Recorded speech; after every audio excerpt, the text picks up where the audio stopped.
So Hip Hop DX, everybody was trying to get on this. They had a conversation with remember when I tweeted out, I said, Meg, what I'm saying, you don't know. You go ask the DA what the is going on in the case. You heard me? And let me look at this. So Hip Hop DX reached out to the prosecutor, and I could imagine they reached out to say, yo, is this DNA stuff that Akademiks talking about true? It's true. Anyway, the DA is not going to comment on actual discovery shit. And by the way, if the DNA was not in the discovery, the DA would have definitely said, "Oh, we never submitted no DNA to Tory," but they can't say it because big act don't lie, right? Anyway, they did put out a statement, right? And it says, although we're legally prohibited from commenting on the evidence and will continue to abide by the obligations, our office is under ethical duty to only proceed on charges which we believe can be proven beyond a reasonable doubt, and which have already been upheld by a judge after the presentation of evidence at the preliminary hearing. We believe the evidence substantially supports the charges and the allegations, and the evidence will be borne out in court. Okay? Again, I don't know if Tory did it, if he didn't, but basically what the dude is saying, we could get this nigga Tory guilty without DNA. That's what the nigga's saying. We could get that nigga in jail without DNA. Okay? Who knows? Anyway, that statement was not an indictment on what I said, was not really a cosign of what Meg said. All they said is that we're so confident in the case. Again, Meg is not necessarily involved in the case, even though she's a victim. She's a witness, because she's allegedly one who got shot, but she's not the one she's not pressing charges necessarily. All right. Let me see. So, I mean, it just means nothing for me. Like, I don't really care.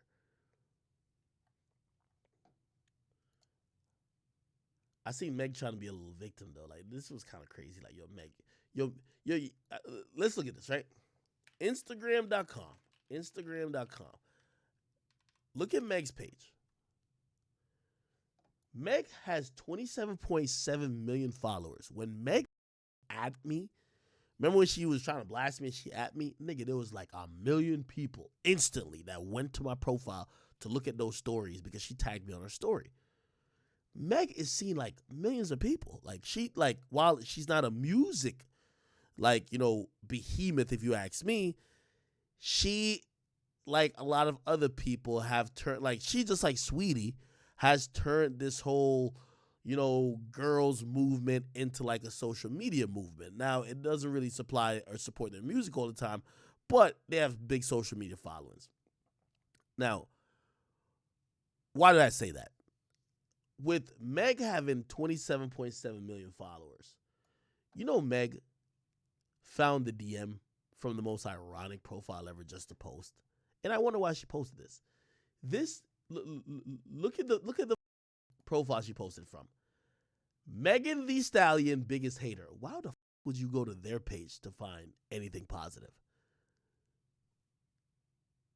Like, bruh. Like, why would you go there? Anyway, which, by the way, we don't agree with. We don't advocate bullying. We don't advocate any, suggestion or intimation of, someone should, do anything that's self-harming. That's not what we're for. But this was the comment. It was like, Meg needs to be blah, blah. We won't even read it. We don't agree with that. The person who typed that is disgusting. They'll never report that about me saying that, right? Because they have a narrative like, yo, we hate black women, right? This is a disgusting comment by that person. It probably is a little kid. It might be a troll. Still disgusting nonetheless, right? However, I did find it really ironic that out of all those comments, this is the one that Meg found. Meg Thee Stallion's biggest hater? Like, Jesus Christ.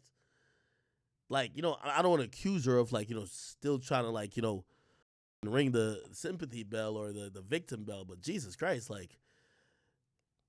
you could have found somebody else out of those 22.7 million followers. I don't know. Okay. Somebody says, why does Tekashi 6ix9ine gets considered a snitch, but Megs gets a free pass? Well, let me tell you this. Unfortunately, I know women talk about equality, this and third, and all this progressive shit. But as a man, you have to treat women like they're kids. Like literally, like you have to. Like you have to treat them like they don't know better. You got to treat them like they're like. I know they say equality, but you got to treat them like you have to really coddle them. You feel me? Like for example, a girl gets up and slaps Tommy Sotomayor or hits him. You can't hit her back. You know what I mean? Like there's certain things like, for example, like I'm not into hitting women, period. But like a woman would be like, yo, Akademiks, you fat, sloppy bitch.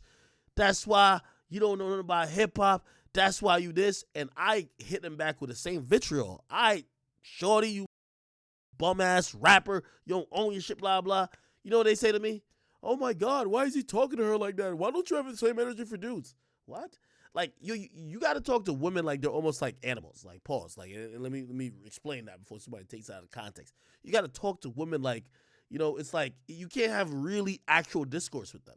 So they might be like, yo, you a bitch, you small dick nigga, they'll call you the F word, this and third, and you can't be like, yo man, shut the up.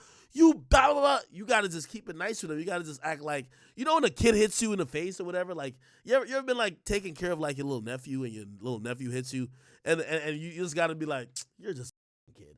Like, it's kind of sad, but like, you gotta treat women that way. Because, all that equality shit ends when you wanna have discourse. And I'm not over here advocating for like, hitting on women, right? So I'm just talking about just discourse. They be acting like, when a woman says something to me, and they be saying some really nasty stuff. Like, Meg could call me fat, anything, right?